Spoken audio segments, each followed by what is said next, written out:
আসসালামু আলাইকুম। আলহামদুলিল্লাহ, কিছু ডিম বসেছিলাম ইনকিউবেটরে, তা থেকে আজ বাচ্চা ফুটে বেরিয়েছে। তা আপনাদের দেখাবো কিভাবে বোর্ডিং করতে হয়, আমি কিভাবে বোর্ডিং করি, কি কি মেডিসিন খাওয়াই।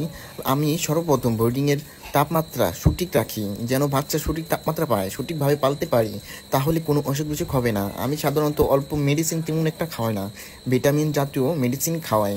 আর আপনারা আমি যেভাবে বোর্ডিং করি এভাবে পালতে পারেন আমারটার মতন দেখে। দেখাবো এই ভিডিওর মাধ্যমে কিভাবে পালবেন। আর আমি বোর্ডিংয়ের বাচ্চা ছাড়ার আগে আমি সর্বপ্রথম যে কাজ করি হলো বোর্ডিংয়ের লাইট আধা ঘন্টা আগে জ্বালিয়ে রাখি, যেন বাচ্চা বোর্ডিংয়ে ছাড়লে সঠিক তাপমাত্রা পায়, যেন ঠান্ডা না লাগে, ঠান্ডা না লাগে। তাহলে বাচ্চা সঠিক তাপমাত্রা পেলে বাচ্চা কোনো অসুখ হবে না। আপনারা বোর্ডিং ম্যানেজমেন্ট ভালো করতে হবে, যেন বাচ্চা বোর্ডিংয়ের তাপমাত্রা সঠিকভাবে পায়, তাহলে বাচ্চার কোনো সমস্যা হবে না, কোনো অসুখ হবে না, কোনো মেডিসিন তেমন একটা খাওয়াতে হবে না। আপনারা বোর্ডিংয়ের ম্যানেজমেন্ট ভালো রাখবেন আর বোর্ডিংয়ের জায়গাটি পরিষ্কার করে রাখবেন, যেন ময়লা হয়ে গেলে পরিষ্কার করে দিবেন।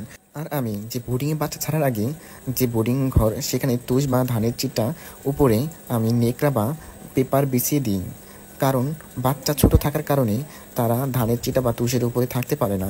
থাকলে তাদের নাক দিয়ে ধুলা বা চোখে গেলে চোখ নষ্ট হয়ে যাবে এবং সর্দি ঠান্ডা লেগে যাবে আর নানা ধরনের অসুখ হবে। তার কারণে বাচ্চা নেকড়া বা পেপারের উপর রাখি এভাবে 3 দিন। কারণ বাচ্চা নেকড়া বা পেপারের উপর আদার আমরা ছিটিয়ে দিয়ে থাকি, যেন বাচ্চা জায়গায় জায়গায় দাঁড়িয়ে খেতে পারে। এভাবে রাখি 3 দিন। আর নেকড়া বা পেপার ময়লা হয়ে গেলে আমরা তা পরিষ্কার করে তারপরে আদার আবার খেতে দিই, কারণ বাচ্চা যদি সেই ময়লা জায়গায় আদা ছিটিয়ে দিই আর বাচ্চা খেলে নানা ধরনের সমস্যা হবে।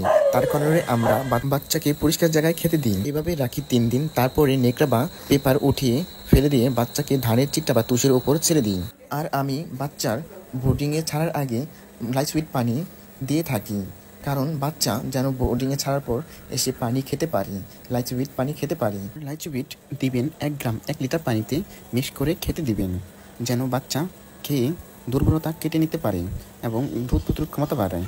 এই লাইট অনেক উপকার গুণাগুণ। এই লাইট আমরা সর্বপ্রথম চালিয়ে থাকি 3 দিন।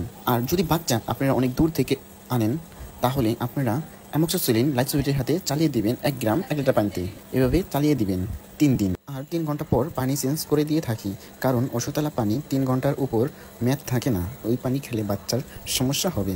তারপর 3 দিন পর আমি দিয়ে থাকি থায়োবিন 1 গ্রাম 1 লিটার পানিতে মিক্স করে খেতে দিয়ে থাকি যে কোনো এক টাইমে।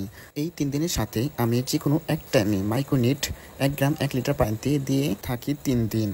তারপর 3 দিন দিয়ে থাকি ক্যালপ্লেক্স 1 মিলি 1 লিটার পানিতে দিয়ে থাকি 3 দিন যে কোনো এক টাইমে। পরের 3 দিন দিয়ে থাকি জিন 1 মিলি 1 লিটার পানিতে যে কোনো এক টাইমে। পর থেকে আমি সাদা পানি খাওয়াই থাকি আর মাঝে মধ্যে ভিটামিনগুলো খাওয়াই রাখি, থায়োবিন, জিঙ্ক, ক্যালপ্লেক্স এগুলো খাওয়াই থাকি।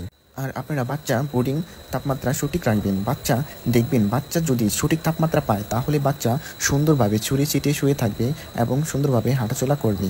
আর যদি বাচ্চার তাপমাত্রা কম হয় তাহলে দেখবেন লাইটের আশেপাশে এসে, লাইটের ওখানে এসে জোরো ধরে, গোল করে জোরো ধরে খেসাকুটি একটার উপর আরেকটা উঠে এভাবে থাকবে, তাহলে বুঝবেন বাচ্চার তাপমাত্রা কম হয়েছে।